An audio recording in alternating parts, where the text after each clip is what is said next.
السلام عليكم ورحمة الله وبركاته. الحمد لله الحمد لله وكفى وسلام على عباده الذين اصطفى. أما بعد فأعوذ بالله من الشيطان الرجيم. بسم الله الرحمن الرحيم. لقد كان لكم في رسول الله أسوة حسنة. وقال رسول الله صلى الله تعالى عليه وسلم: لا تزال طائفة من أمتي ظاهرين على الحق لا يضرهم من خذلهم ولا من نصرهم. हर संत मचलती किरणों ने अफसून शबे गम तोड़ दिया। अब जाग उठे हैं दीवाने, दुनिया को जगा कर दम लेंगे। सोचा है कफील अब कुछ भी हो, हर हाल में अपना हक लेंगे। इज्जत से जीना है तो जी लेंगे या जाम शहादत पी लेंगे।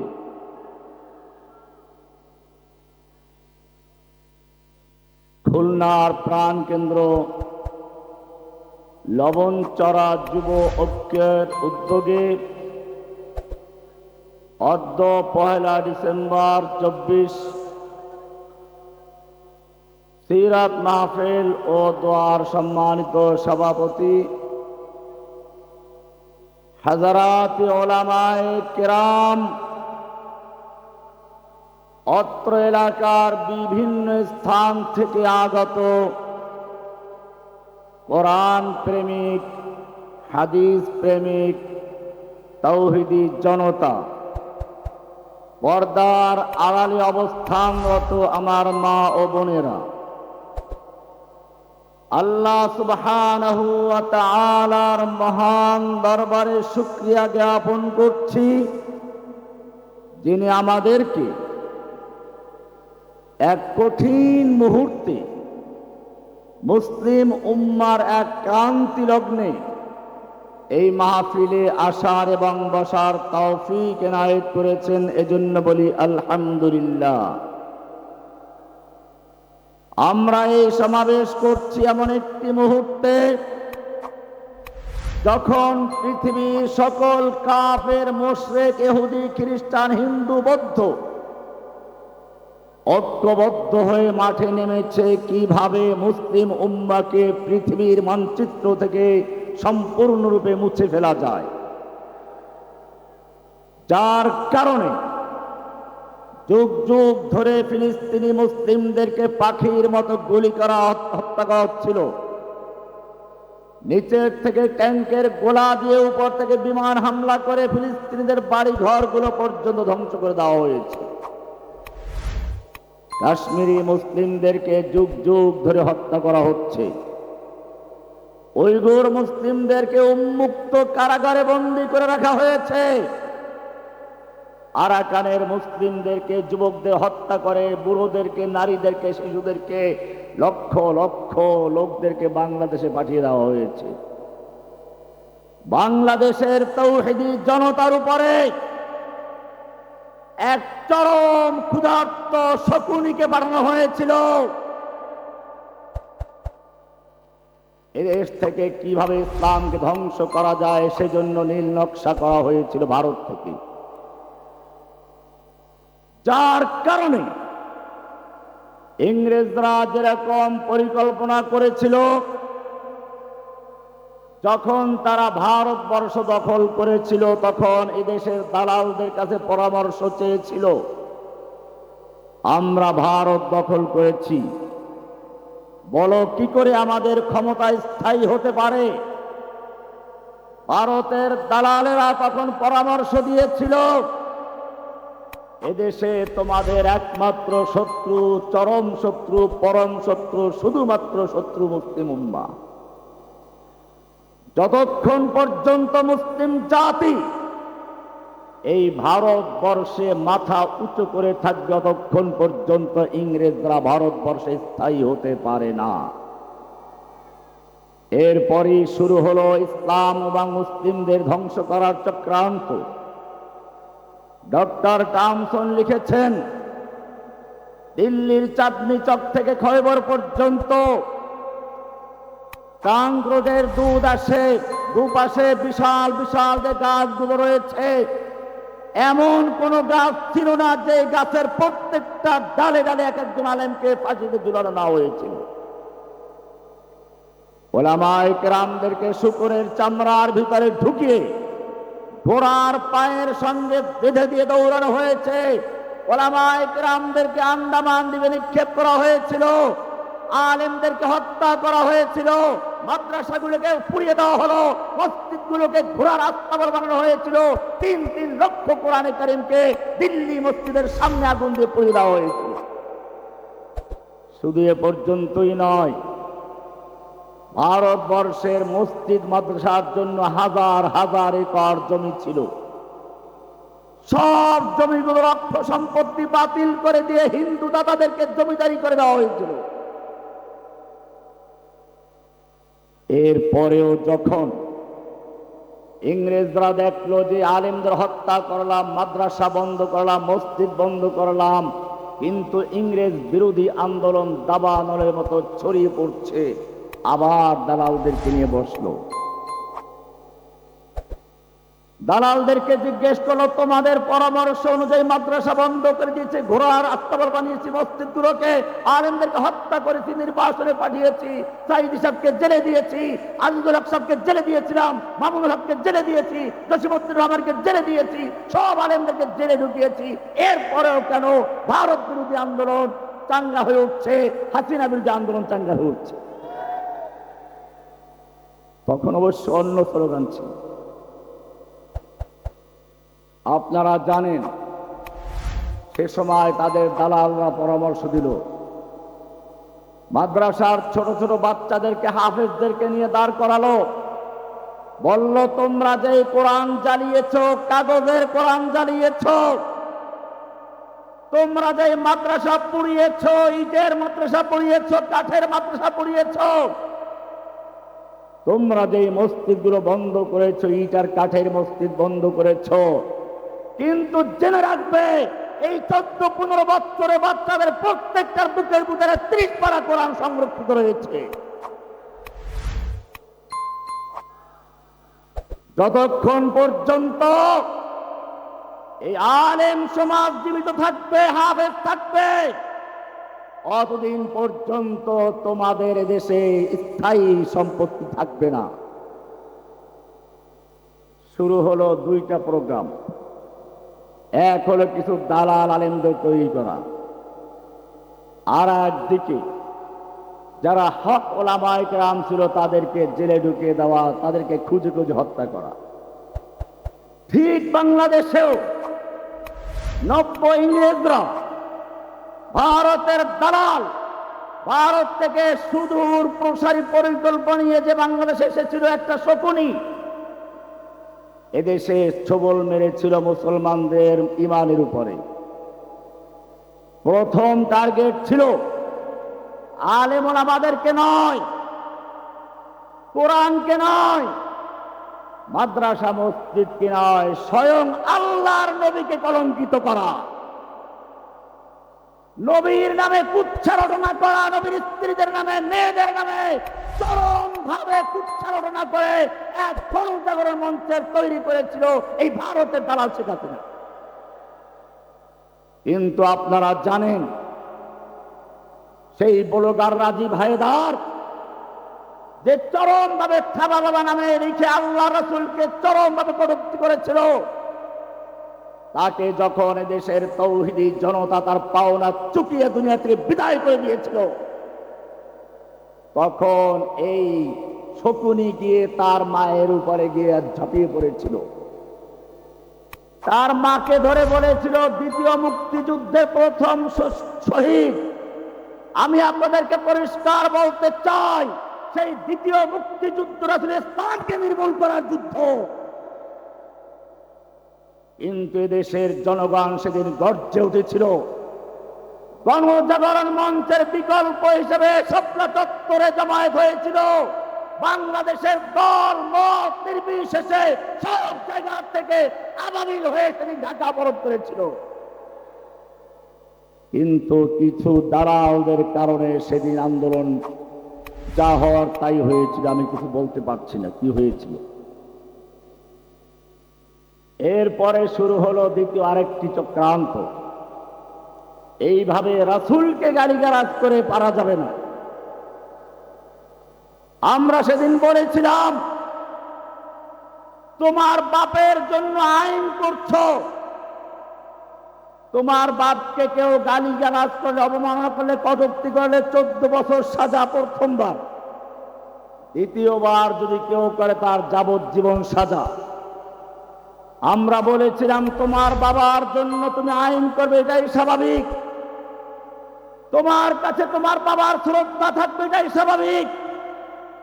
কিন্তু জেনে রাখো, তোমার কাছে তোমার বাবার যেই পরিমাণ ভালোবাসা মহব্বত রয়েছে, আমি একজন মুসলিম হিসেবে আমার নবীর প্রেম ভালোবাসা তার চেয়ে লক্ষ কোটি গুণ বেশি রয়েছে। তোমার বাবার জন্য যদি আইন করতে পারো আর আমার রাসূলের জন্য কোনো আইন না থাকে, তাহলে জেনে রাখবে বাংলাদেশের তৌহিদি জনতা তাদের কবর রচনা নির্ধারিত হইতে বাধ্য হবে। তাই হয়েছিল। আজকে আপনাদেরকে বলতে চাই, সেদিন যারা বুকে সাহস নিয়ে জীবনের ঝুঁকি নিয়ে সেই শাহবাগী আন্দোলনকে নস্যাৎ করে দিয়েছিল, গণজাগরণ মঞ্চকে ধূলিসাৎ করেছিল, সেই সিংহ শার্দুল রাজ জেলে আছে, আর আমরা এখানে সমাবেশ করছি। ভাইয়েরা আমার, এরপরে শুরু হলো যে না, সরাসরি রাসূলকে গালিগালাজ করে এটা সর্বস্তরের জনগণ ঐক্যবদ্ধ, এটা করা যাবে না। এইবারে ফেরাউনের চরিত্র নিয়ে আসলো। সূরা কাসাসের শুরুর দিকে পড়বেন, ফেরাউনের অনেক চরিত্রের মধ্যে একটা আছে, ওয়াজআলা আহলাহা শিয়া। ফেরাউন তার দেশের জনগণকে বিভিন্ন দলে বিভক্ত করে তারপর রাজত্ব করছিল। আমার দেশেও সেটা শুরু হলো। প্রথম হামলা হলো এদেশের তাফসীরের কণ্ঠস্বর, এদেশের তৌহিদি জনতার বলিষ্ঠ কণ্ঠস্বর আল্লামা দিলওয়ার হোসেন সাঈদী রহমাতুল্লাহ আলাইহিকে রাজাকার বলে গ্রেফতার করলো।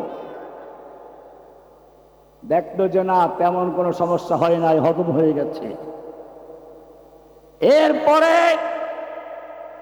তারা চিন্তা করলো কোরআন সুন্নাহ থেকে কারা কথা বলে, কার কথায় ব্লগারগুলো মারা গেল। খুঁজে পেল জসিমউদ্দিন রহমাকে, তাকে জঙ্গিবাদের আখ্যা দিয়ে তাকে কারাবন্দী করা হলো। দেখলো না, এখানেও তেমন কোনো প্রতিবাদ হয় নাই, হজম হয়ে গেছে। এরপরে তাদের সাহস বেড়ে গেল, মামুনুল হক সাহেবকে একটা ধর্ষণের মামলা দিয়ে গ্রেফতার করলো। আরো জঘন্য অপরাধ শুরু হলো। এ পর্যন্ত আপনারা দেখেছেন, বাকিটা করতে পারে নাই, তার আগে পালাতে হয়েছে।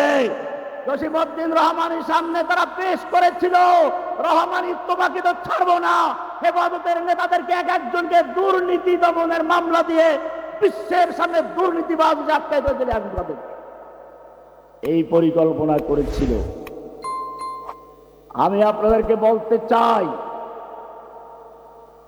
সেদিন আল্লাহ রাব্বুল আলামিন দেখেছিলেন এদেশের অসহায় মানুষগুলো আল্লাহর কাছে ফরিয়াদ করে বলছিল, ওমা লাকুম লা তুকাতিলুনা ফি সাবিলিল্লাহ, ও যুবকেরা তোমাদের কি হলো, তোমরা আল্লাহর রাস্তায় যুদ্ধ করছো না, লড়াই করছো না। ওয়াল মুস্তাদআফিনা মিনার রিজালি ওয়ান নিসা ওয়াল বিলদান, অথচ অসহায় নারী পুরুষ শিশুরা ফরিয়াদ করে বলছে রব্বানা আখরিজনা মিন হাযিহিল ক্বরিয়াতিজ যালিমি আহলুহা, ও আমাদের রব তুমি জালিমদের অধ্যুষিত জনপদ থেকে আমাদেরকে বাঁচাও। ওয়াজআল লানা মিন লাদুনকা ওয়ালিয়্যা, তুমি আমাদের জন্য তোমার পক্ষ থেকে নেতা পাঠাও। ওয়াজআল লানা মিন লাদুনকা নাসীরা, আমাদের জন্য সাহায্যকারী পাঠাও। এই ফরিয়াদে আসমান জমিন ভারী হয়ে গিয়েছিল। এই ফরিয়াদ আসছিল গুমখানায় যারা আছে তাদের পক্ষ থেকে, এই ফরিয়াদ এসেছিল কাশিমপুরের কারাগার থেকে, এই ফরিয়াদ এসেছিল আজকে বাংলাদেশে 65টা কারাগার থেকে। সেদিন আল্লাহ রাব্বুল আলামিন আবাবিল পাঠিয়ে দিয়েছিলেন। আমি যখন কারাগার থেকে দেখতে পেলাম সারা বাংলাদেশের স্কুল কলেজ মাদ্রাসা মসজিদ এমনকি ইংলিশ মিডিয়াম স্কুলের থেকেও ছেলেরা বের হয়ে আসছে সাবিলুনা সাবিলুনা আল জিহাদের স্লোগান দিয়ে, সেদিনই বুঝতে পেরেছিলাম। যখন ওদের স্লোগান দেখলাম রাতের বেলায় বের হলো, আমি কে তুমি কে, রাজাকার রাজাকার, কে বলেছে কে বলেছে, স্বৈরাচার স্বৈরাচার, বুকের ভিতর অনেক ঝড়, স্বৈরাচার গুলি কর। সেদিনই বুঝেছিলাম এই স্লোগান যখন চলে এসেছে, বুকের ভিতর অনেক ঝড়, রাজাকার স্বৈরাচার গুলি কর, ইনশাআল্লাহ এই জাতিকে দমানো সম্ভব হবে না।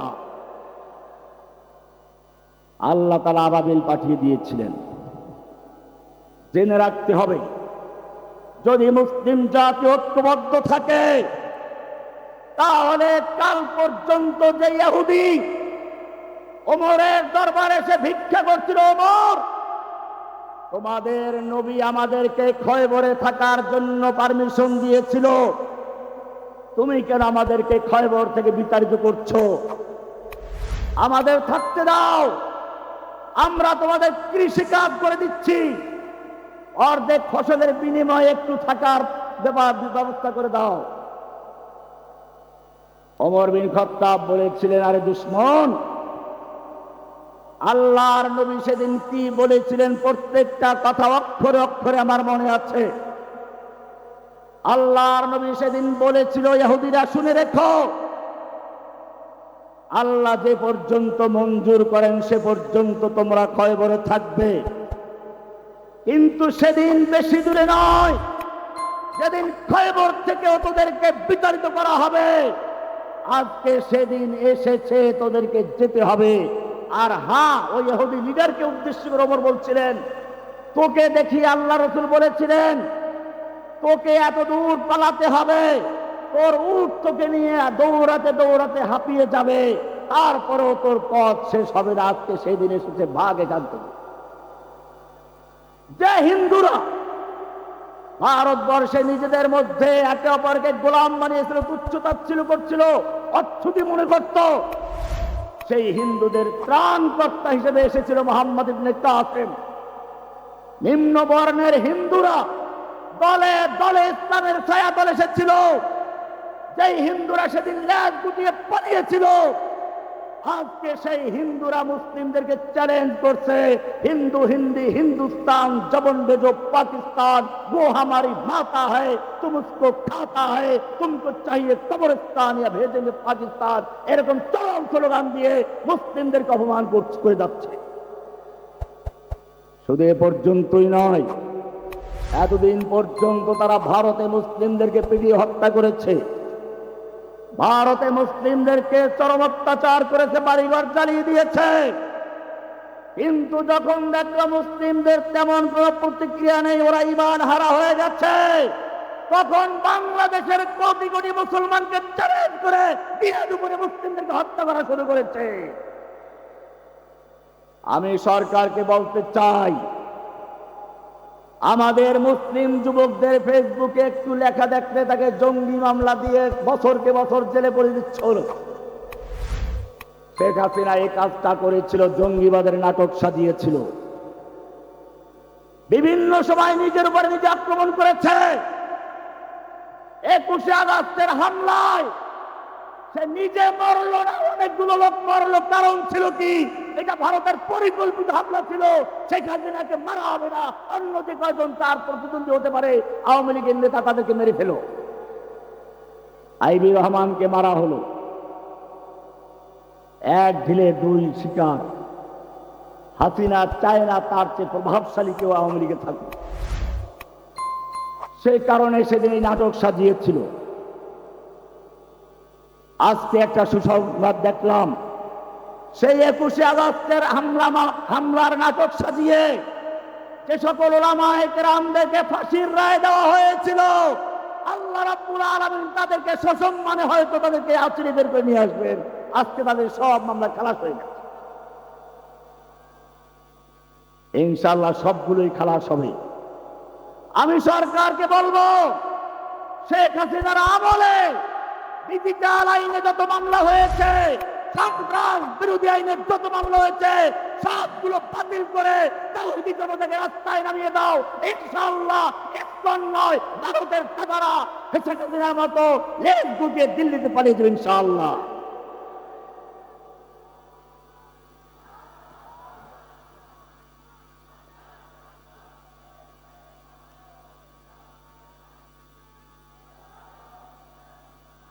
আমার নামে আনসারুল্লাহ বাংলা টিম তৈরি করা হলো। আমি বহুবার বলেছি, আমি গ্রেফতার হওয়ার আগ পর্যন্ত আনসারুল্লাহ বাংলা টিম নামে কোন দল বাংলাদেশে আছে বলে আমার জানা ছিল না। কিন্তু কেন বানানো হয়েছিল? জাতির সামনে আমাকে বিতর্কিত করার জন্য, বিশ্বের দরবারে আমাকে বিতর্কিত করার জন্য, এবং শুধু আমাকে নয়, বাংলাদেশকে জঙ্গি রাষ্ট্র দেখিয়ে সে প্রমাণ করতে চেয়েছিল জঙ্গি দমনের জন্য আমাকে দরকার, আমাকে ক্ষমতায় রাখো। এই জন্য আপনারা দেখেছেন হলিয়াটিদার হামলা কখন হয়েছিল? যখন ওই নির্বাচনের পরে গোটা বিশ্ব তার বিরুদ্ধে লেগেছিল, সারা বিশ্বের থেকে তার বিরুদ্ধে প্রতিবাদ হচ্ছিল, ঠিক সেই মুহূর্তে হলিয়াটিদারের নাটক সাজিয়ে গোটা বিশ্বের দৃষ্টিভঙ্গি ভিন্ন দিকে ফিরে গিয়েছিল। এভাবে জঙ্গি নাটক করে করে দেশের মুসলিমদেরকে ধ্বংস করার গভীর চক্রান্ত হয়েছিল। কিন্তু মনে রাখতে হবে, অতীতে যা হয়ে গেছে সেগুলো গেছে। এখনো যদি ঐক্যবদ্ধ হয়ে মাঠে না থাকতে পারেন, তাহলে এখন একজন আইনজীবীকে দিনে দুপুরে হত্যা করেছে, কালকে তারা মাদ্রাসা মসজিদে হামলা করতে দ্বিধা করবে না। মসজিদেও তারা হামলা করেছে। আমি সরকারকে বলতে চাই, আমাদের কোন দল না থাকলেও দল তৈরি করে নিষিদ্ধ ঘোষণা করেছ, আর স্থান দেশে প্রকাশ্যে জনগণকে হত্যা করছে, সন্ত্রাসী কাজ চালাচ্ছে। অবিলম্বে স্থান নামক সংগঠনকে সন্ত্রাসী সংগঠন আখ্যায়িত করে অবিলম্বে নিষিদ্ধ ঘোষণা করে প্রজ্ঞাপন জারি করতে হবে।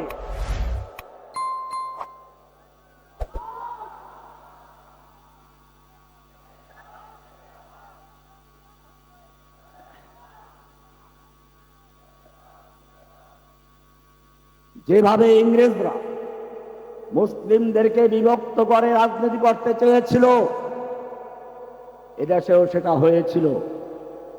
কিন্তু ওদের সমস্ত চক্রান্তের জাল মাকড়সার জালের মতো ছিন্ন ভিন্ন করে আল্লাহ রাব্বুল আলামিন ছাত্রদের নেতৃত্বে সমস্ত মানুষকে ঐক্যবদ্ধ করে দিয়েছিল।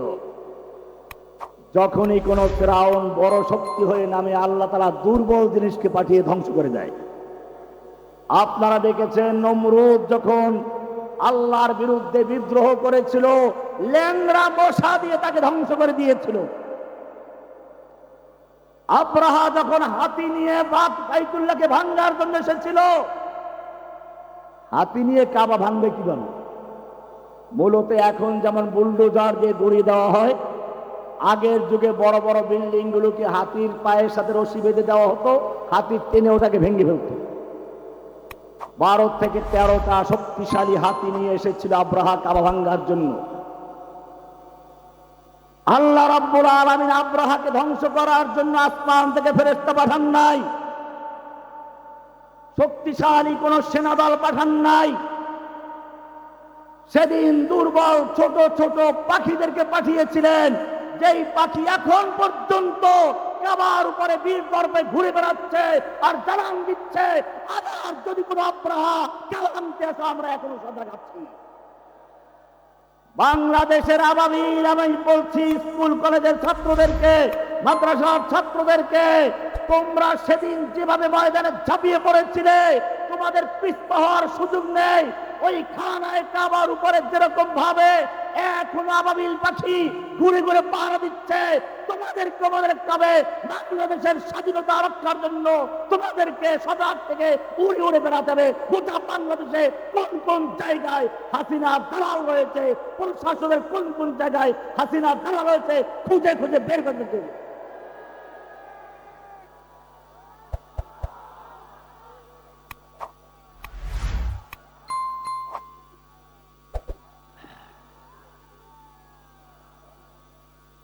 মনে রাখতে হবে,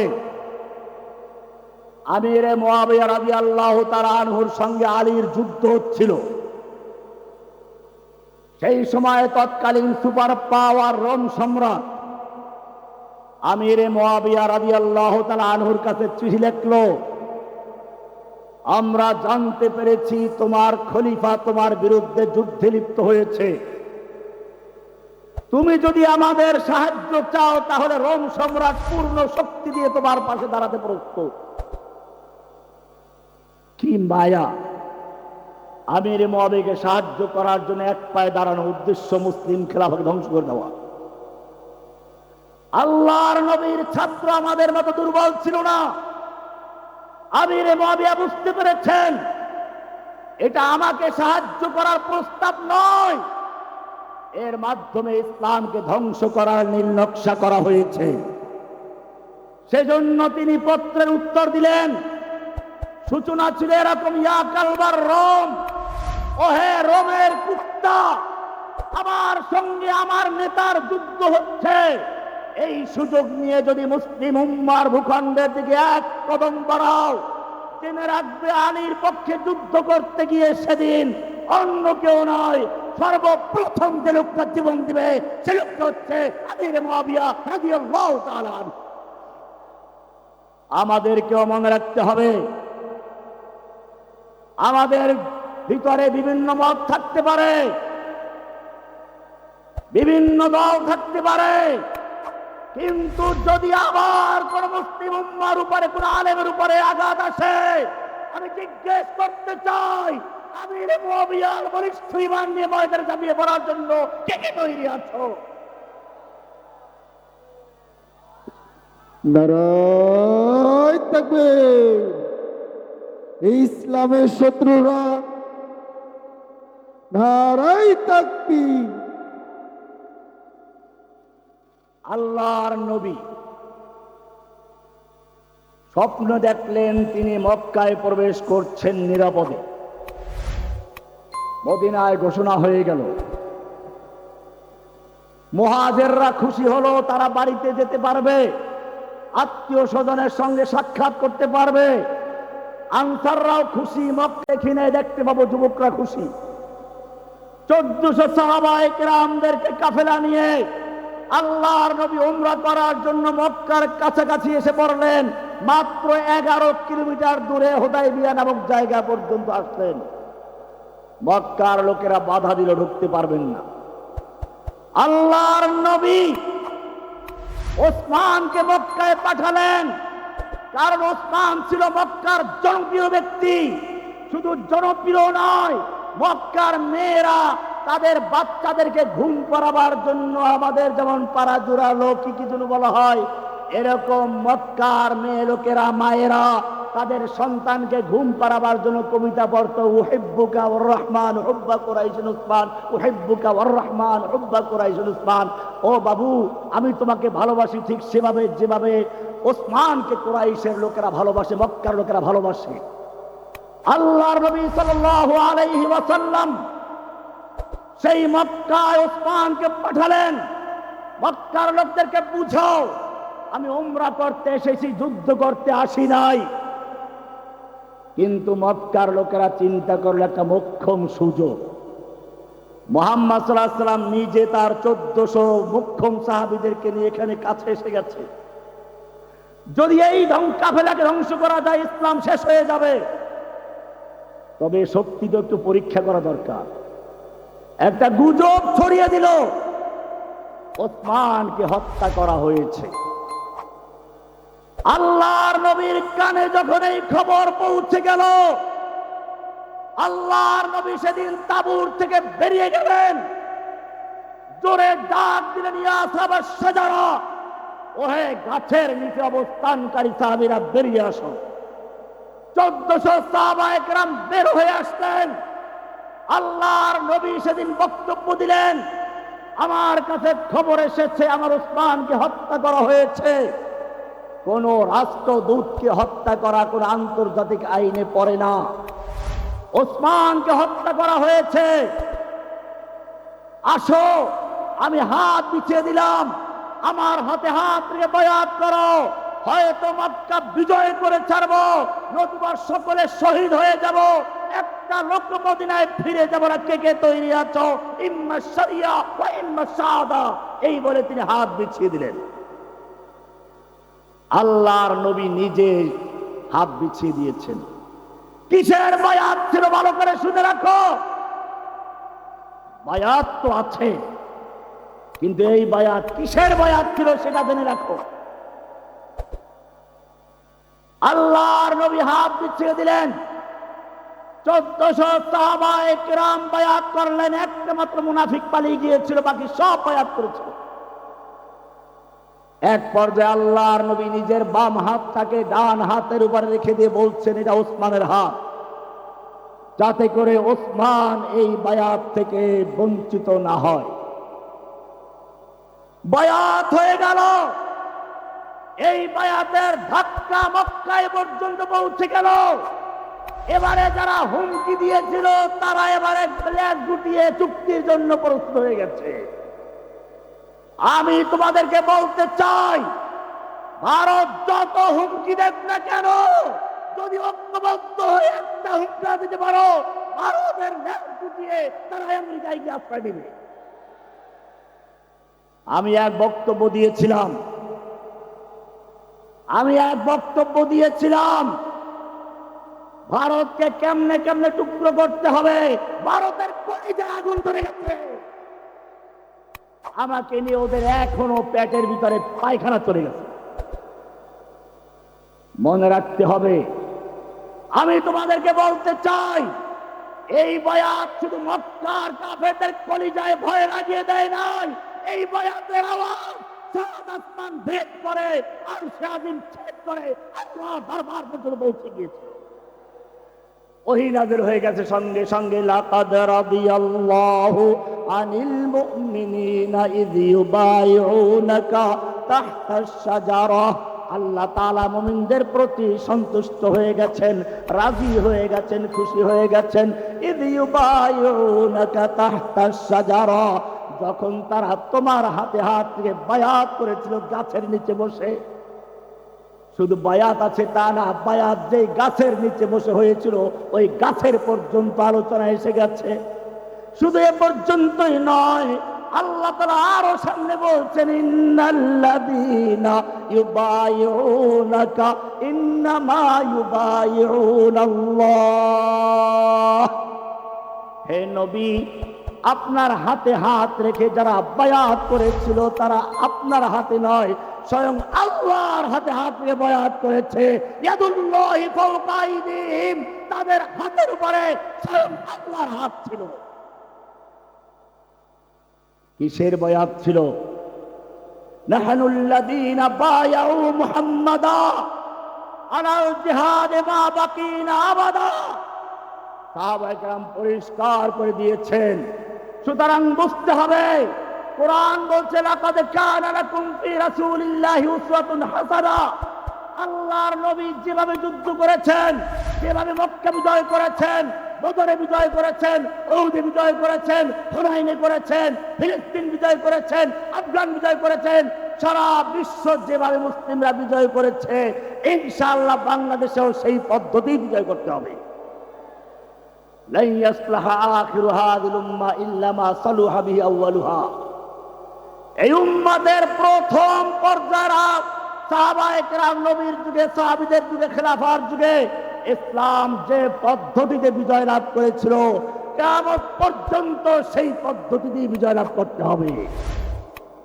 জেনে রাখো, তোমাদের শত্রু অনেক শক্তিশালী, আমাদের শক্তি কম। আল্লাহ কোরআনে স্পষ্ট করে দিয়েছেন, হুনাইনের যুদ্ধে মুসলিমদের সংখ্যা ছিল অনেক বেশি।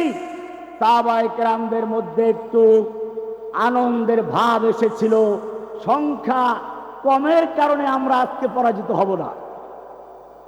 হাওয়াযিন নামক গোত্র এমন আক্রমণ করলো, সংখ্যাধিক্যের গৌরব চূর্ণ হয়ে গেল। আল্লাহর নবীকে ময়দানে রেখে সাহাবা কেরাম এদিক সেদিক চলে গেলেন। আল্লাহর নবী ময়দান ছেড়ে পালান নাই। আমি আওয়ামী লীগ, যুবলীগ, ছাত্রলীগ, পুলিশ লীগের ভাইদেরকে বলবো, তওবা করো, আল্লাহর নবীর নেতৃত্ব দেখো, এই আবু সাঈদদের নেতৃত্ব দেখো, যারা বুলেটের সামনে বুক পেতে দিয়ে বলছে বুকের ভিতর অনেক চার স্বৈরাচার গুলি কর। এটা আল্লাহর নবীর আদর্শ ছিল। সেদিন তিনি এই কথাই বলেছিলেন, আনান নাবিয়্যু লা কাযিব আনা ইবনে আব্দুল মুত্তালিব, আমি সত্য নবী, মিথ্যা নবী নই।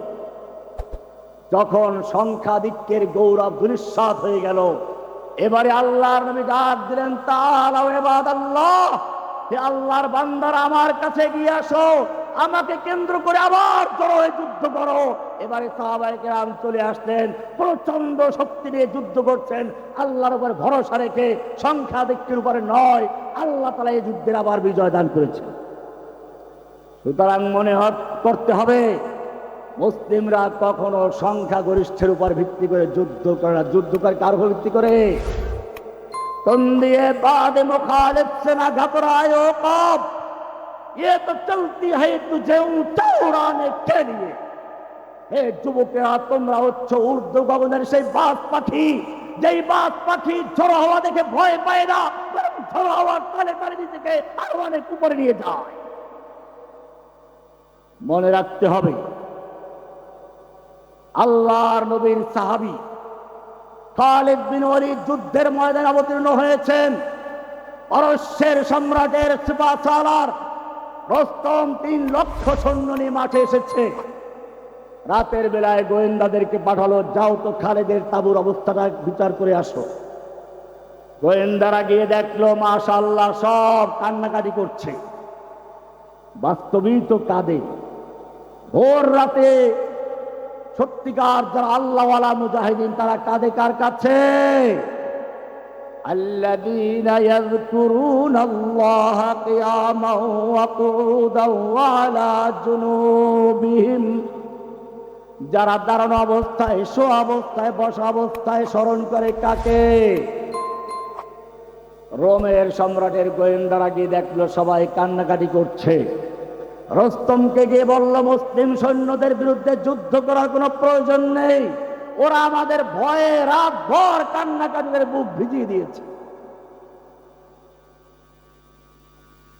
রস্তম চিন্তা করলো, ঠিক আছে, তাহলে 3 লাখ সৈন্য নেওয়ার দরকার নাই, 2 লাখ ব্রাকে রাখি, 1 লাখ নিয়ে নামি। কিন্তু যুদ্ধ যখন শুরু হলো, যেই লোকগুলো সম্পর্কে রিপোর্ট পেয়েছিল তারা কাঁদে।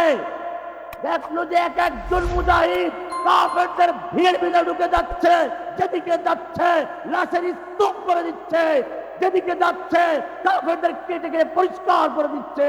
রস্তম ভয় পেয়ে গেল, বলল, যুদ্ধ থামাও, বেরাকে যাও।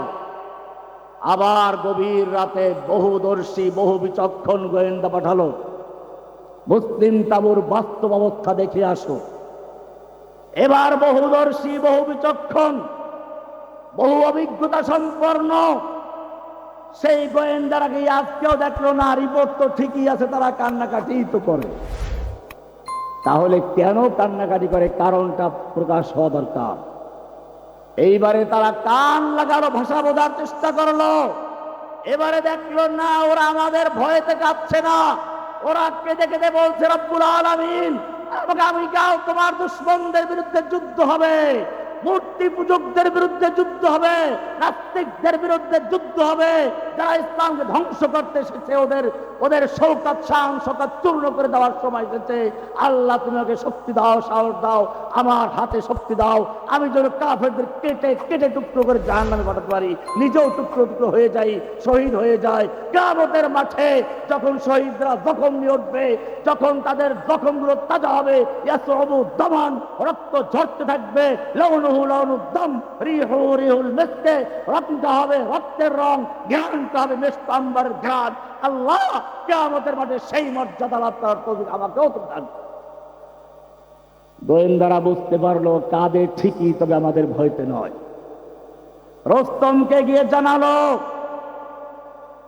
রস্তম সিপাহসালার মুসলিম সৈন্যদের বিরুদ্ধে যুদ্ধ করার সাহস দেখাইও না, বিজয় লাভ করার স্বপ্ন দেখো না। রস্তম জিজ্ঞেস করলো কারণ কি? মুসলমানদের সৈন্য কি আমাদের চেয়ে অনেক বেশি? বলে না, সৈন্য তো ওদের অনেক কম। বলে তাহলে কি ওদের শক্তি অনেক বেশি? বলে না, শক্তি অনেক কম। তাহলে কি অস্ত্র বেশি? বলে না, অস্ত্র ওদের কাছে নেই। রস্তম খেপে গেল, অস্ত্র আমার বেশি, সৈনিক আমার বেশি, শক্তি আমার সৈনিকদের গায়ে বেশি, আমাকে ভয় দেখাচ্ছ কেন?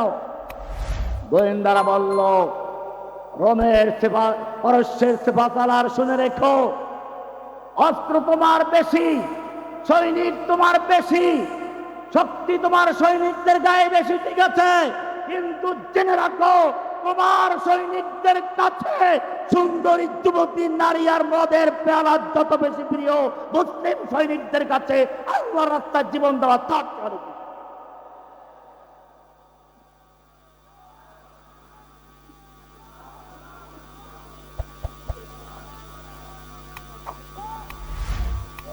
মনে রাখতে হবে, জেল জুলুম অত্যাচার আসবে,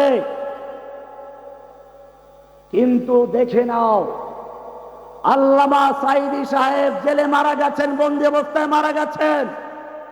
আমি জিজ্ঞেস করতে চাই, জীবিত সাঈদীর শক্তি বেশি ছিল না মরা সাঈদীর শক্তি বেশি ছিল? প্রমাণ কি? প্রমাণ আছে। প্রমাণ হচ্ছে সেদিন সাঈদী সাহেবের জানাজা ঢাকায় করতে দেওয়া হয় নাই, কারণ হাসিনা বুঝতে পেরেছিল জীবিত সাঈদীর চেয়ে মরা সাঈদী লক্ষ কোটি গুণ শক্তিশালী বেশি। যদি জানাজা করতে দেওয়া হয় বিপ্লব হবে, অভ্যুত্থান হবে, তার গতি টিকবে না।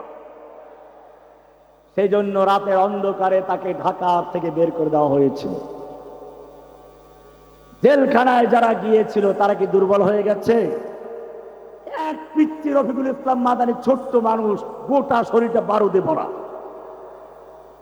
আজকে কথা হলো কোন জায়গায় আসার কথা ছিল, অসুস্থ, দোয়া করে আল্লাহকে সেবা দান করে, আমি অসুস্থ আসতে পারে নাই। যাই হোক, আমি বলতে চাই যারাই কারাগারে গেছে তাদের ঈমান কি দুর্বল হয়েছে না আরো শক্তিশালী হয়েছে? ও যুবক শুনে রেখো, জেল কাটতে হলেও ঈমানি শক্তির প্রয়োজন আছে। মানুষ খাঁচায় বন্দি করে ওই পাখিকে, যেই পাখির আওয়াজ ভালো, তোতা পাখি পালে অথবা রূপ আছে ময়না পাখি পালে, কেউ কোনোদিন কেউ খাঁচায় পালে না। বোঝা গেল যাদের ভিতরে ঈমানি চেতনা আছে, যাদের ভিতরে মূল্য আছে, যুগে যুগে কাফেররা তাদেরকে জেলখানায় বন্দী করেছে। সুতরাং জেলখানায় বন্দী হওয়া কোনো পীর বুজুর্গের বদদোয়ার ফসল নয়, বিভ্রান্ত হবেন না। ইউসুফ আলাইহিস সালাম জেল খেটেছেন, আমাদের নবী মুহাম্মদুর রাসূলুল্লাহ সাল্লাল্লাহু আলাইহি ওয়াসাল্লাম একদিন দুদিন নয়, 3 বছর পর্যন্ত শিয়াবে আবি তালেবে বন্দী জীবন যাপন করেছেন। ইমামে আবু হানিফা রাহমাতুল্লাহ আলাইহি কারাগারে ছিলেন, ইমামে আহমদ বিন হাম্বল দীর্ঘদিন কারাগারে ছিলেন, ইমাম ইবনে তাইমিয়া রাহমাতুল্লাহ আলাইহি জেল খেটেছেন। ওলামায়ে দেওবন্দের বড় বড় আলেমরা ইংরেজদের জেলে ছিল, বাংলাদেশের বড় বড় আলেম যারা তারা সবাই জেলে ছিল। সুতরাং জেলখানা যাওয়াটা কোনো দোষের ব্যাপার নয়। অনেকে মনে করে আমাদের হুজুরের কাছে কেউ আসতে ভয় পায় না, তাদের কাছে আসতে নাকি সেই গ্রেফতারি পরোয়ানা সাদা হয়ে যায়। আমি জিজ্ঞেস করতে চাই, তোমার পীর বুজুর্গের চেয়ে আল্লাহর নবী বুজুর্গি বড় ছিল না ছোট ছিল? আল্লাহর নবীর চেহারা তোমার পীরের চেয়ে সুন্দর ছিল না কম ছিল? একটু কোরআন থেকে তোমাদেরকে হিসাব দিচ্ছি। আল্লাহর নবী কি সুন্দর ছিলেন, কবি সুন্দর করে বলছেন, ওয়াহসানা মিন কালাম তারাকাত আইনি ওয়াজমালা মিন কালাম তালিদিন নিসাউ খুলিকতা মুবাররাম মিন কুল্লি আইবি কান্নাকা কদ খুলিকতা কামা তাশাউ। আয়েশা বলছেন, ولنا شمس وللآفاق شمس وشمسي أفضل شمس السماء فإن الشمس تطلع بعد العشاء بعد الفجر وشمسي تطلع بعد العشاء। শেখ সাদি বলছেন, লা ইউমকিনু সানাউ কামা কানা হাক্কুহু বাদা খুদা। বুজুর্গ তুই কিসসা মুখতাসার। আর এক কবি বলছেন, দুরফেশানি নে তেরি কতরু কো দরিয়া কর দিয়া দিল কো রোশন कर दिया आंखों को बीना कर दिया खुद न थे जो राह पर औरों के हादी बन गए क्या नजर थी जिसने मुर्दों को मसीहा कर दिया। কি নবীর শান, কি নবীর চেহারা। শুধু এ পর্যন্তই নয়, নবী যখন রাস্তায় চলেন মেঘ দিয়ে ছায়া দেয়। নবী যখন পেশাব করতে গেছেন আড়াল করার কিছু নেই, খেজুর গাছ এগিয়ে এসে আড়াল করছে। নবী যখন মজলিসে বসে কথা বলছেন, নবীর আওয়াজের চেয়ে কেউ জোরে কথা বলে ফেলেছে, আল্লাহর বরদাস্ত হয় নাই, সঙ্গে সঙ্গে ওহী নাযিল হয়ে গেছে, ইয়া আইয়ুহাল্লাযীনা আমানু লা তারফাউ আসওয়াতাকুম ফাওকা সাওতিন নবী ওয়া লা তাজহারু লাহু ওয়া লা তাজহারু লাহু বিল কওলি কাজহারি বাযিকুম লিবাযিন আন তাহবাতা আমালুকুম ওয়া আনতুম লা তাশউরুন। হে মুমিনগণ, খবরদার নবীর আওয়াজের চেয়ে জোরে আওয়াজ করে কথা বলবি না। নিজেদের মধ্যে যেরকম কথোপকথন করো, জোরে জোরে কথা বলো, এমনটা নবীর শানে করবি না। এমনটা যদি করো, আন তাহবাতা আমালুকুম, জীবনের সমস্ত নামাজ রোজা হজ যাকাত জিহাদ কিতাল সব বরবাদ হয়ে যাবে। ওয়া আনতুম লা তাশউরুন, তেও পারবে না। কে বলেছেন? কত মায়া নবীর আওয়াজের চেয়ে জোরে আওয়াজে কথা বললে ওহী নাযিল হয়ে যায়। শুধু এতটুকুই নয়, আল্লাহর নবী কোরআনকে মুখস্থ করার জন্য ঠোঁট নাড়াচাড়া করছেন, কষ্ট করছেন। আসমান থেকে ওহী নাযিল হয়ে গেছে, লা তুহাররিক বিহি লিসানাকা লিতাজালা বিহি ইন্না আলাইনা জামাহু ওয়া কুরআনা। হে নবী, আপনি কোরআনকে দ্রুত মুখস্থ করার জন্য ঠোঁট নাড়াচাড়া করবেন না। গোটা কোরআনকে নূর বানিয়ে আপনার সিনায় জমা করে দেওয়ার দায়িত্ব আমি আল্লাহ নিজে গ্রহণ করেছি। কোরআন মুখস্থ করতে গেলে কষ্ট করতে হয়, এতটুকু কষ্ট করতে চান না, কষ্ট দিতে চান না কে? শুধু এ পর্যন্তই নয়, নবী তাহাজ্জুদ পড়ার জন্য উঠবেন, ঘুমিয়ে আছেন, আল্লাহ বলছেন ওঠো, ইয়া আইয়ুহাল মুজাম্মিল। কি আদর মাখা ডাক, ও কামলিওয়ালা চাদরওয়ালা ওঠো। কুমিল লাইলা ইল্লা কালিলা, রাতের বেলায় জাগরণ করো, তবে কিছুক্ষণ ঘুমিয়েও থাকো। নিসফাহু আবিল কুসমিনহু কালিলা আও জিদ আলাইহি, অর্ধেক রাত বা তার চেয়ে বেশি বা তার চেয়ে একটু কম।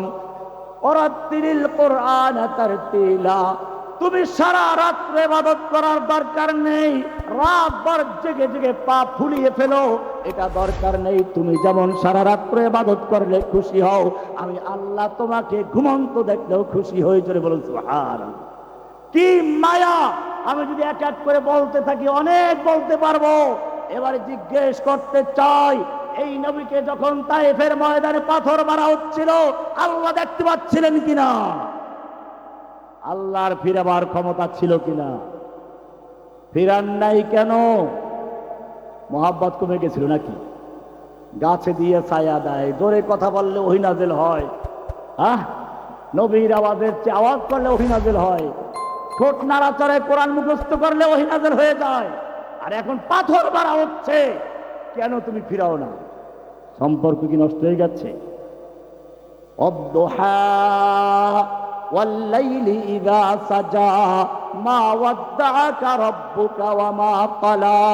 হে নবী, আপনার রব আপনাকে ছেড়েও দেন নাই, আপনার প্রতি অসন্তুষ্ট হন নাই, তাহলে আমাকে এত মারলো, তুমি ফিরাও নাই কেন? তোমার তো ক্ষমতা আছে, কেন ফিরাও নাই? শুধু এ পর্যন্তই নয়, ওহুদের ময়দানে আল্লাহর নবী লোহার টুপি পরে, মাথায় টুপি পরে তিনি যুদ্ধের ময়দানে অবতীর্ণ হয়েছেন। এক কাফের তলোয়ার দিয়ে আঘাত করে টুপি ভেঙ্গে লোহার টুপি মাথার ভিতর ছেদ করে দাঁতে আঘাত করেছে, দাঁত পড়ে গেছে, লোহার অংশটা গালের ভিতরে ঢুকিয়ে আছে। একজন সাহাবী সেটা বের করার জন্য দাঁত দিয়ে কামড় দিলেন, দাঁতগুলো তার উপরে গেল, লোহা বের হয়ে আসলো, আল্লাহর নবীর গোটা গাল রক্তাক্ত হয়ে গেল। ও মুসলমান, আমি জিজ্ঞেস করতে চাই, ওই কাফের যখন আল্লাহর নবীর মাথার উপর আক্রমণ করেছিল, আল্লাহ তাআলা দেখতে পাচ্ছিলেন কিনা? আল্লাহর ফিরাবার ক্ষমতা ছিল কিনা? ফিরিয়েছিলেন। কেন ফিরান নাই? উত্তরটা খুঁজে বের করো।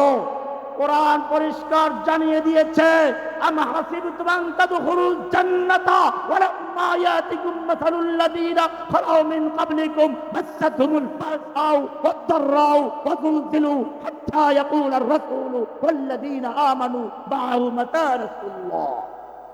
স্বয়ং আল্লাহর নবী সাহাবীরা সহ বলতে বাধ্য হন, আল্লাহর সাহায্য কবে আসবে?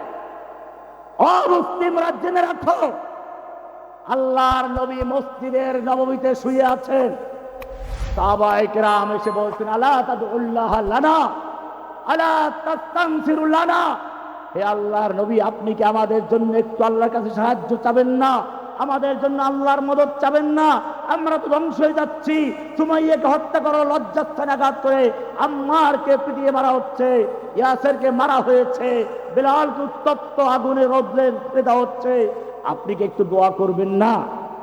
আল্লাহর নবী কাবার চত্বরে চাদর মুড়ি দিয়ে শুয়েছিলেন, উঠে বসে পড়লেন, চাদরটা সরালেন আর বললেন, ও আমার সাহাবীরা, শুনে রেখো, তোমাদের পূর্বে যারা ছিল তাদের হাঁটু পর্যন্ত গাড়া হতো, সুম্মা ইউতাবিল মিনশার, এরপরে তাদের মাথার উপরে করাত রাখা হতো, ফায়ুদা আলা রাসি, মাথার উপরে করাত রাখা হতো, মাথা থেকে পা পর্যন্ত কেটে দু টুকরো করা হতো, এর পরেও তারা ঈমান থেকে এক চুল পরিমাণ পিছপা হতো না।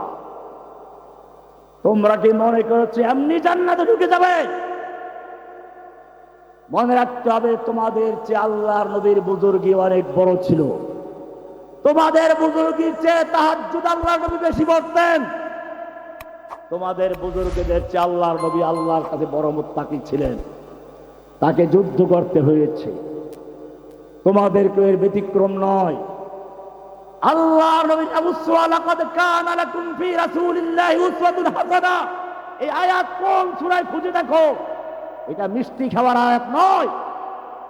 লাকাদ কানা লাকুম ফি রাসূলিল্লাহি উসওয়াতুন হাসানা, মিষ্টি সুরে, মেয়ে লোকের সুরে বলে, এরপরে মিলাদ করে মিষ্টি খায়।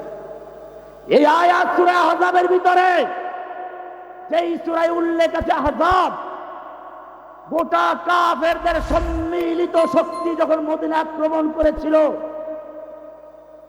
গাজওয়াতুল আহজাব বলা হয় যেটাকে, সেই আলোচনা যেই সূরায় রয়েছে, ওই সূরার মধ্যে রয়েছে লাকাদ কানা লাকুম ফি রাসূলিল্লাহি উসওয়াতুন হাসানা।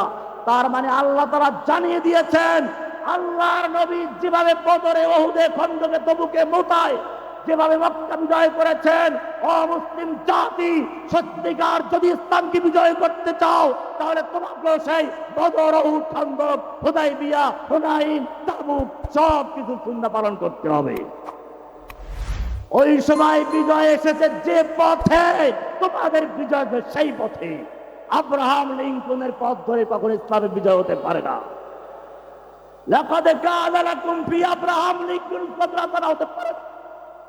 এটা দুর্ভাগ্য মুসলিম জাতির জন্য, যখনই পৃথিবীর বুকে নতুন কোন একটা মতবাদ মাথা চারা দিয়ে উঠেছে, একদল আলেম সঙ্গে সঙ্গে অসহায়ের মতো সেই মতবাদকে ইসলামাইজেশন করার জন্য চলে গেছে। সমাজতন্ত্র যখন আসলো, একদল আলেম দেখলো সমাজতন্ত্র ইসলাম, কারণ সমাজতন্ত্রের একটা জয় জয়কার অবস্থা হয়েছিল। স্লোগানটা ভালো ছিল, কেউ খাবে তো কেউ খাবে না, তা হবে না, তা হবে না, কেউ 10 তলায় কেউ গাছতলায়, তা হবে না। এই বৈষম্যের মূল কারণ হচ্ছে ব্যক্তি মালিকানা। ব্যক্তি মালিকানা থাকবে না, রাষ্ট্রের কলকারখানা জমি জমা সব থাকবে রাষ্ট্রের মালিকানায়। জনগণ শুধু কাজ করবে আর সমানভাবে ভোগ করবে। কি সুন্দর স্লোগান! মানুষ দলে দলে সেই সমাজতন্ত্রে ঢুকলো, ক্ষমতা আসলো, দেখা গেল এটা ফাঁকা আওয়াজ। এটা ছিল মাথা ব্যথা দূর করার জন্য মাথা ফেলে দেওয়ার মতো। গোটা দেশের জনগণকে গরু ছাগলের মতো, পশুর মতো শ্রমিক বানিয়ে মুসলিমের কয়েকজন নেতা গোটা দেশের মালিক বনে গেছিল। এছাড়া ব্যক্তি মালিকানা না থাকার কারণে দেশের আয় উৎপন্ন ব্যাহত লাগলো। শেষ পর্যন্ত সমাজতন্ত্রীদের বড় বড় মূর্তিগুলোর গলায় রশি লাগিয়ে রাস্তায় গুড়ি গুড়ি করে দিয়েছিল। সেই চিত্র আর একবার দেখলো বাংলাদেশের জনগণ। একটা লোককে আল্লাহর নবীর সিরাতের পরিবর্তে এই জাতির কাছে একটা লোকের সিরাতকে এত প্রচার করা হয়েছিল, মনের ভিতরে যেন গেঁথে যায়, সেটা বারবার বলা হচ্ছে। তবে গেঁথে গেছে। মনের মালিক কে? মনের মালিক কে? উলাইকা কাতাবা ফি কুলুবিহিমুল ঈমান। মুমিনদের অন্তরে ঈমানের বীজ রোপণ করেন কে?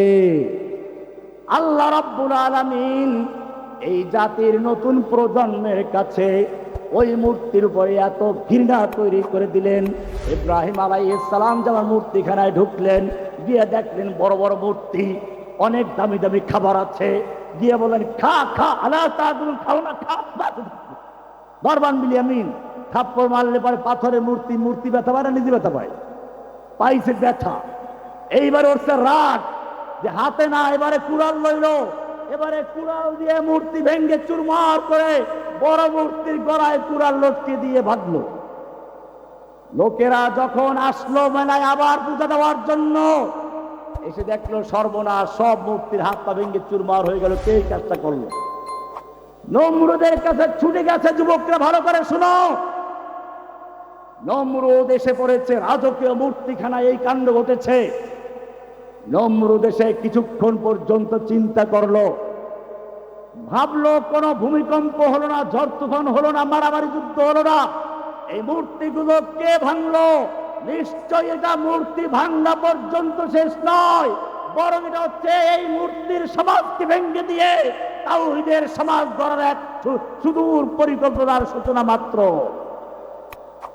সে প্রথম প্রশ্ন করলো, এটা কোনো যুবক আছে যেই যুবক এই মূর্তির সমালোচনা করে? লোকেরা এবার বললো, হ্যাঁ হ্যাঁ, একজন যুবকের ব্যাপারে শুনেছি, সেই মূর্তির সমালোচনা করে, তার নাম হচ্ছে ইব্রাহিম। তার নাম কি? ও যুবকেরা, আমাদের জিজ্ঞেস করতে চাই, নমরুদ কেন যুবকের কথা বলল?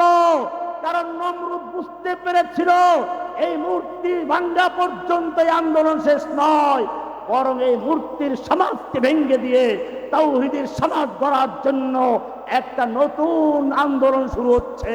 আর সেই আন্দোলন শুরু হচ্ছে মূর্তি ভাঙ্গা দিয়ে। আমি ছাত্র জনতাকে বলতে চাই, যারা জুলাই আগস্টে আন্দোলন করেছ, তোমরাও সেই ইব্রাহিমের অনুসারী। قد كانت لكم أسوة حسنة في إبراهيم والذين معه। ইব্রাহিম এবং তার সঙ্গীদের মধ্যে রয়েছে তোমাদের জন্য আদর্শ। ইব্রাহিম সেদিন পালান নাই, বরং এটা আন্দোলনের সূচনা ছিল। তোমাদের জুলাই আগস্ট আন্দোলনের একটা সূচনা। ইনশাআল্লাহ সেদিন বেশি দূর নয়, যদি ঐক্যবদ্ধ থাকতে পারো। ইব্রাহিম আলাইহিস সালাম যেভাবে তাওহীদের বিজয় এনেছিলেন, বাংলাদেশে ইনশাআল্লাহ তাওহীদের বিজয়। আমরা কাউকে দাবি জানাবো না, ইনশাআল্লাহ এই আবাবিল পাখি নিয়ে বাংলাদেশে এমন বিপ্লব তৈরি করতে হবে, যেই বিপ্লবের ঢেউয়ের তোড়ে যেন দেশের দালালগুলো সব দিল্লি পালিয়ে যেতে বাধ্য হয়। সংসদ ভবন, গণভবন, বঙ্গবন্ধু আদালত সব জায়গায় ইসলামের পতাকা উদ্দীন ঐক্যতাবুল চাল। সেই শক্তি নিয়ে সহজ ঐক্যবদ্ধ হও। আমি বলবো, ইব্রাহিম আলাইহিস সালামকে আগুনে নিক্ষেপ করা হতে লাগলো। অপরাধ তার কি? এইটাই। সমস্ত ফেরেশতারা দেখছে, আবেদন করছে, আল্লাহ কি হচ্ছে এটা? আল্লাহ কয়, ব্যাপারটা আমি দেখতেছি। আল্লাহর সাহায্যের একটা নিয়ম আছে, ভালো করে শুনো। বান্দার ক্ষমতা যখন শেষ হয়ে যায়, আল্লাহর সাহায্য সেখান থেকে শুরু আসে। আল্লাহ তাআলা দেখতে চাচ্ছেন আমার ইব্রাহিম কোন পর্যন্ত অটল থাকে, নাকি শেষ পর্যন্ত আবার আত্মসমর্পণ করে। ইব্রাহিমকে যখন আগুনে নিক্ষেপ করা হলো, এবারে প্রমাণিত হলো ইব্রাহিম তার শেষ চেষ্টা পর্যন্ত অটল ছিল। এবার আল্লাহ বলছেন, কুলনা ইয়া নারু কুনি বারদাও ওয়া সালামান আলা ইব্রাহিম। ও ইব্রাহিম, তুমি তোমার কাজ শেষ করেছো, তোমার যে পর্যন্ত শক্তি ছিল সে পর্যন্ত অটল ছিলে, এবারে তোমার শক্তি যেখানে শেষ ওখান থেকে আমার সাহায্য শুরু। এ আগুন খবরদার খবরদার আমার ইব্রাহিমের একটা পশম পর্যন্ত জ্বালাবি না। কে হুকুম দিয়েছিলেন? এই যুগেও দেখেছি আমাকে হত্যা করার জন্য দুইবার ক্রস ফায়ার নিয়ে গিয়েছিল, কিন্তু ওদের হাতে কম্পন এসে গেছে, একটা আল্লাহ দুশমনের সাহস হয় নাই ওরা আমাদের বুকে গুলি করার জন্য। ওরা আমাকে বিভিন্ন প্রস্তাব দিয়েছিল, শেষ সময় আমার জামিন হয়েছিল। আল্লাহ বোধহয় এটা পরীক্ষার চূড়ান্ত পর্যায়ে নিয়েছিলেন, দেখি তুমি কি করাইবা।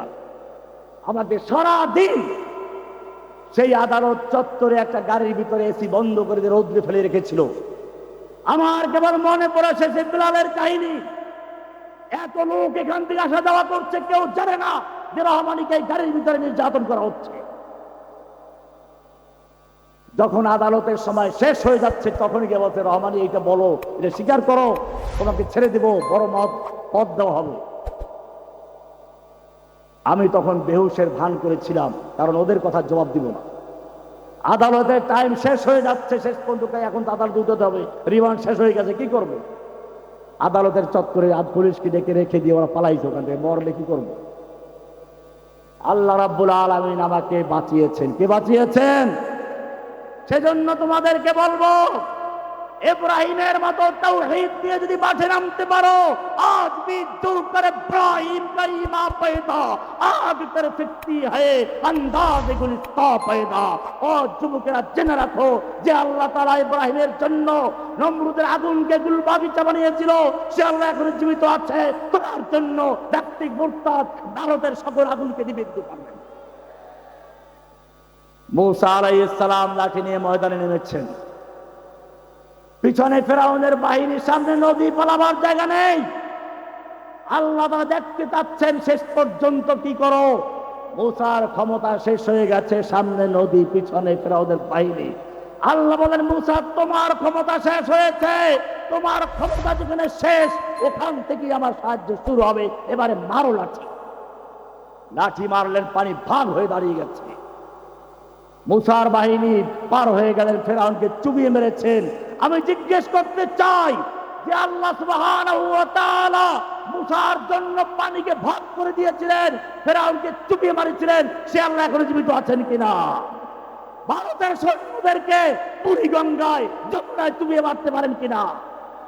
मिस्ले कलीम हो अगर मारे का अज़मा कोई, मिस्ले कलीम हो अगर मारे का अज़मा कोई, आज भी आती है कोहे तूर से बंगला तखफ। যেভাবে মূসাকে আল্লাহ বলছে লা তাখাফ, তোমার ভয় নেই, তুমি বিজয়ী হবে, সে আল্লাহ জীবিত আছেন কিনা? ওয়ালা তাহিনু ওয়ালা তাহজানু ওয়া আনতুমুল আ'লাউনা ইন কুনতুম মুমিনিন। ভয় নেই, চিন্তা করো না, বিজয়ের মালিক কে? ওয়া আনতুমুল আ'লাউনা ইন কুনতুম। শুধু একটাই দরকার, আমাদের ঈমানি তাওহীদি শক্তি দরকার। কি দরকার? আমাদের আশ্চর্য হতে হয়, যেই মুসলিম সৈনিকেরা, যুবকেরা আল্লাহর দরবারে কেঁদে কেঁদে শক্তি সঞ্চয় করবে, দুর্ভাগ্য তাদের, সেই আল্লাহর দরবার বাদ দিয়ে তারা মূর্তি পাহারাদারি করতে গেছে। उनको तहजीब ने हर बंद से आजाद किया, लेके काबे से सनम खाने में आबाद किया। কাবার দরবার থেকে নিয়ে মন্দিরের দরবারকে দাঁড় করে দিয়েছে। কি মারাত্মক অবস্থা! তুমি যতই চেষ্টা করো হিন্দুদেরকে খুশি করার জন্য, ইহুদিকে খুশি করার জন্য, আল্লাহ বলছেন ওয়ালান তারদা আনকাল ইয়াহুদু ওয়ালান নাসারা হাত্তা তাত্তাবিআ মিল্লাতাহুম। আল্লাহ আরো বলেছেন লা তাজিদান্না আশাদ্দান নাসি আদাওয়াতাল লিল্লাযিনা আমানুল ইয়াহুদ ওয়াল্লাযিনা আশরাকু। তুমি মানুষের মধ্যে সবচেয়ে মুমিনদের বড় শত্রু আল্লাহ বলছেন দুইটা। কয়টা? কয়টা? কে বলেছে? লা তাজিদান্না, অবশ্যই পাবে, আসাদ্দান্নাসি আদাওয়াতান, চরম শত্রুতাকারী, পরম শত্রুতাকারী, কঠিন শত্রুতাকারী দুদলকে পাবে। কদেরকে? লাতাজিদান্না আসাদ্দান্নাসি আদাওয়াতাল লিল্লাযীনা আমানুল ইয়াহুদা ওয়াল্লাযীনা আশরাকু, ইহুদিদেরকে, মুশরিকদেরকে পাইবা। ইহুদিরা আছে ফিলিস্তিনে, মুশরিকরা আছে ভারতে, ঠিক কিনা? সুতরাং তোমাদেরকে আমি আহ্বান করব, তৈরি থাকো। এটা কোনো ভয়ের কারণ নেই। সাহাবায়ে কেরামদের যখন ভয় দেখানো হয়েছিল, বদরের যুদ্ধে যখন কাফেররা পরাজিত হয়েছিল, বলেছিল আবার যুদ্ধ হবে এখানে, আল্লাহর নবী তৈরি হয়ে আসবেন। কাফেরদের কলিজায় ভয় লেগে গেল, কিন্তু না আসলে তো একটু লজ্জার ব্যাপার আছে। মদিনায় খবর ছড়িয়ে দিল, ইন্নান নাস ক্বাদ জামাউ লাকুম ফাখশাউহুম, খবরদার তোমরা বদরে দ্বিতীয়বার যাইও না, অনেক বিশাল সৈন্য সমাবেশ করেছে মক্কার লোকেরা, তাদেরকে ভয় করো, পরাজিত হয়ে যাবে। কিন্তু আল্লাহর নবীর সাহাবীদের কানে যখন এই আওয়াজ গেল, তারা ভয় পেয়েছিল। কোরআন বড় পরিষ্কার বলা আছে, আল্লাযীনা ক্বালা লাহুমুন নাসু ইন্নান নাসা ক্বাদ জামাউ লাকুম ফাখশাউহুম ফাযাদাহুম ঈমানা, তাদের ঈমান আরো বৃদ্ধি হয়ে গেল। তারা বলতে লাগলো, আচ্ছা এটাই তোমরা চাচ্ছি। যুবক উহুদের ময়দানে যুদ্ধ করছে, আল্লাহর নবীর সামনে পড়ে গেছে, ইয়া রাসূলুল্লাহ, আমার এই সুন্দর চেহারা, আমার এই বাহু, আমার এই যৌবন, আমি যদি আল্লাহর রাস্তায় যুদ্ধ করে শহীদ হয়ে যাই, আমার জন্য কি পুরস্কার রয়েছে? আল্লাহর নবী বললেন জান্নাত। যুবক বলল, বাহ, এত সহজ জান্নাত? ওই একটা খেজুর বের করলেন, দুই তিনটা খেয়ে বললেন